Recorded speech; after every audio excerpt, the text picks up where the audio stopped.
Hey y'all, this is Kim. This is video 4 of the Treaty of Guadalupe Hidalgo. So anyway, this basically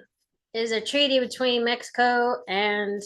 the United States. I mean, because you've got people right now with all this immigration stuff saying that nobody's illegal, this is stolen land. I'm not seeing that. I'm seeing a purchaser, money's been exchanged hands over here. Money was exchanged hands. Hold on, let me go back to this one. I think it showed 15 million, or actually 18 million 500,000 for the massive, extremely valuable addition to its territory and increased the popular belief in the manifest destiny of the United States. So anyway, we're reading just through these last like 5 articles of this. I'm not seeing any stolen land. Like I said in previous videos, maybe stolen from the indigenous or Indian people, what we consider Indian Native Americans, whatever word you want to use for them. The people who lived here prior to any uh, colonization or whatever. Because everybody weaponizes words, so I'm just whatever. Take it as it is. The people that came from Europe, because it could be Spanish or even French, because that's who some of the Louisiana Purchase was made from. Like, I think they paid Napoleon for that, if I'm not mistaken. But anyway, I'm not seeing it as stolen per se. Maybe it was acquired from the Europeans after they stole it. So, anyway, but let's go on. Okay, so Article 19, with respect to all merchandise, effects, and property whatsoever imported into ports of Mexico whilst in the occupation of the forces of the United States, whether by citizens of either republic or by citizens or subjects of any neutral nation. The following rules shall be observed. All such merchandise, effects, and property, if imported previously to the restoration of the custom houses to the Mexican authorities, as stipulated for in the third article of this treaty, shall be exempt from confiscation, although the importation of the same be prohibited by the Mexican tariff. The same perfect exemption shall be enjoyed by all such merchandise, effects, and property imported subsequently to the restoration of the custom houses and previously to the 60 days fixed in the following article for the coming into force of the Mexican tariff at such ports, respectively, the said merchandise, effects, and property being, however, at the time of their importation, subject to the payment of duties as provided for in the said following article. All merchandise, effects, and property described in the two rules foregoing shall, during their continuance in or at the place of importation and upon their leaving such place for the interior, be exempt from all duty, tax, or imposts of every kind, under whatsoever title or denomination, nor shall they be there subject to any charge whatsoever upon the sale thereof. All merchandise, effects, and property described in the first and second rules, which shall have been removed to any place in the interior whilst such place was in the occupation of the forces of the United States, shall, during their continuance therein, be exempt from all tax upon the sale or consumption thereof, and from every kind of impost or contribution under whatsoever title or denomination. But if any merchandise, effects, or property described in the first and second rules shall be removed to any place not occupied at the time by the forces of the United States, they shall, upon their introduction into such place or upon their sale or consumption there, be subject to the same duties which under the Mexican laws they would be required to pay in such case if they had been imported in time of peace through the maritime custom houses and had their paid the duties comfortably or conformably with the Mexican tariff. The owners of all merchandise, effects, or property described in the first and second rules and existing in any port of Mexico shall have the right to reship the same all exempt from all tax, impost, or contribution whatever with respect to the metals or other property exported from any Mexican port whilst in the occupation of the forces of the United States and previously to the restoration of the custom house at such port. No person shall be required by the Mexican authorities, whether general or state, to pay any tax, duty, or contribution upon any such exportation or in a manner to account for the same to the said authorities. Article 20. Through consideration for the interest of commerce generally, it is agreed that if less than 60 days should lapse between the date of the signature of this treaty and the restoration of the custom houses,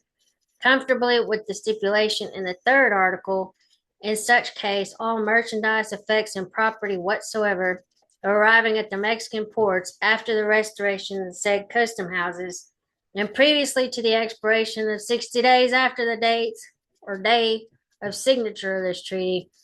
shall be admitted to entry, and no other duty shall be levied thereon than the duties established by the tariff found in force at each or at such custom houses at the time of the restoration of the same. And to all such merchandise, effects, and property, the rules established by the preceding article shall apply. Article 21. If unhappily any disagreement should hereafter arise between the governments of the two republics, whether with respect to the interpretation of any stipulation in this treaty or with respect to any other particular concerning the political or commercial relations of the two nations, the said governments, in the name of those nations, do promise to each other that they will endeavor in the most sincere and earnest manner to settle the differences so arising and to preserve the state of peace and friendship in which the two countries are now placing themselves, using for this end mutual representations and pacific negotiations. And if by these means they should not be enabled to come to an agreement, a resort shall not, on this account, be had to reprisals, aggression, or hostility of any kind by the one republic against the other, until the government of that which deems itself aggrieved shall have maturely considered, in the spirit of peace and good neighborship, whether it would not be better that such difference should be settled by the arbitration of commissioners appointed on each side or by that of a friendly nation. And should such course be proposed by either party, it shall be acceded to by the other, unless deemed by it altogether incompatible with the nature of the difference or the circumstances of the case. And then Article 22, this one's kind of a long one here, but we're almost done. So I know this part's boring, but it's all the legalese. Okay, so Article 22, if which is not to be expected, in which God forbid, war should unhappily break out between the two republics, they do now, with the view to such calamity, solemnly pledge themselves to each other and to the world to observe the following rules absolutely where the nature of the subject permits, and as closely as possible in all cases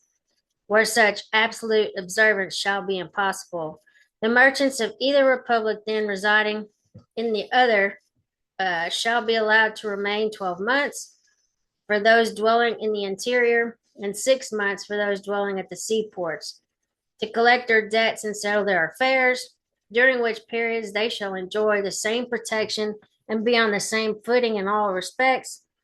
as the citizens or subjects of the most friendly nations.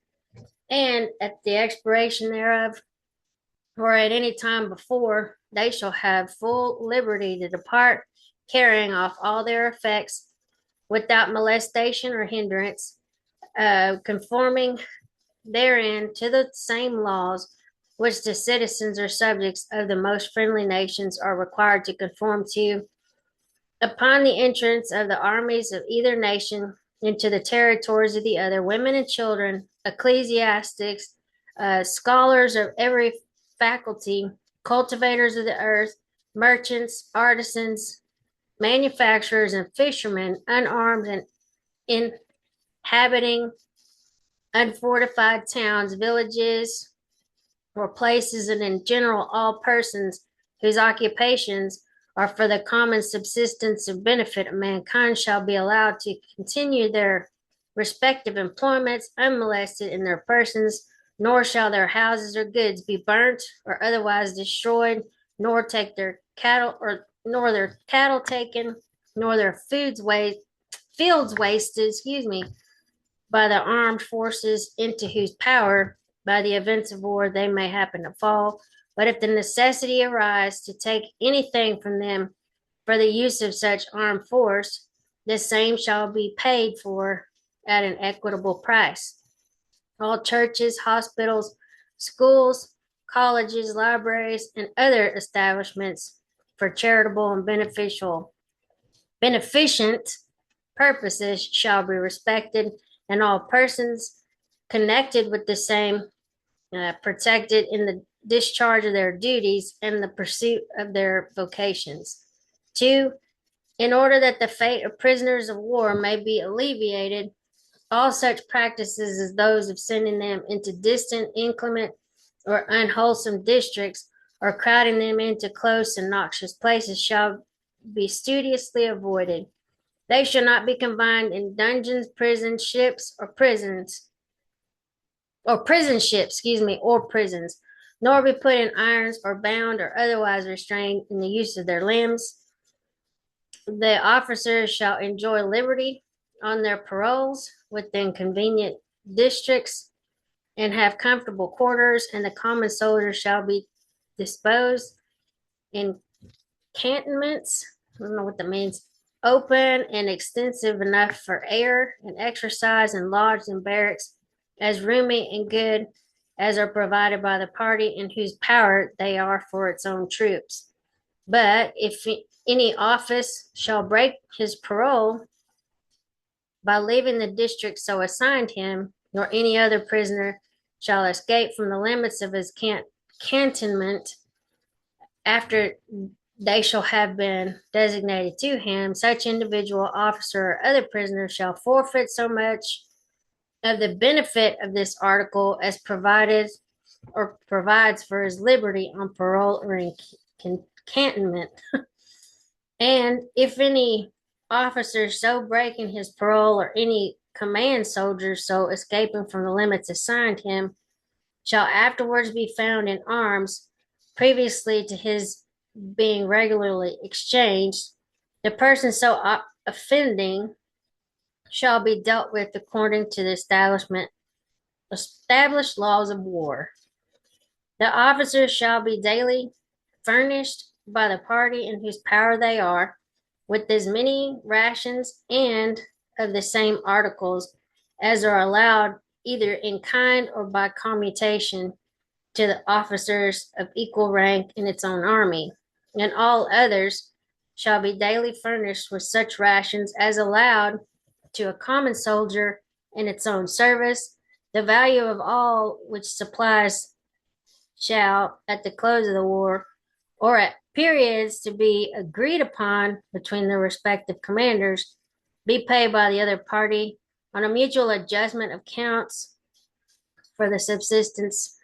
of prisoners, and such accounts shall not be mingled with or set off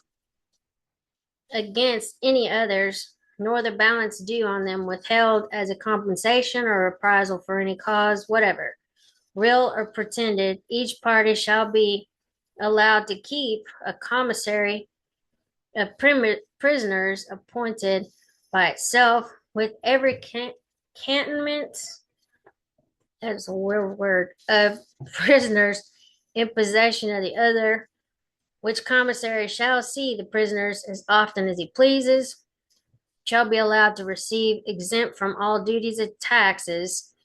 and to distribute whatever comforts may be sent to them by their friends, and shall be free to transmit his reports in open letters to the party by whom he is employed. And it is declared that neither the pretense that war dissolves all treaties, nor any other whatever, shall be considered as annulling or suspending the solemn covenant contained in this article. On the contrary, the state of war is precisely that for which it is provided, and during which its stipulations are to be as sacredly observed as the most acknowledged obligations under the law of nature or nations. In Article 23, oh boy, so this treaty shall be ratified by the President of the United States of America and by and with the advice and consent of the Senate thereof, and by the President of the Mexican Republic with the previous approbation of its General Congress, and the ratification shall be exchanged in the city of Washington or at the seat of government of Mexico in 4 months from the date of the signature hereof, or sooner, if practicable, in faith whereof we, the respective plenipotentiaries, have signed this treaty of peace, friendship, limits, and settlement, and have hereunto affixed our seals respectively, done in quintuplicate at the city of Guadalupe Hidalgo on the second day of February in the year of our Lord 1848. And then MP Trist, Luis P. Cuevas, Bernardo Calto, and Miguel Atristain is who signed it. So anyway, that is the Treaty of Guadalupe Hidalgo. I do not see that it was stolen land, but you can say whatever you want, and I just don't believe that that is what's going on here. Anyway, because they did pay money for it. But anyway, we'll talk to y'all later. Have a great afternoon. Bye.